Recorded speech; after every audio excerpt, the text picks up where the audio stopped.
ay naglalakad-lakad kami, minamasdan ganda ng paligid.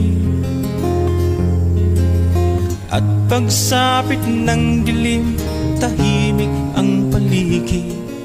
Mga bituin sa'yo'y nakatitig. Pagkagising mo sa umaga'y maririnig mga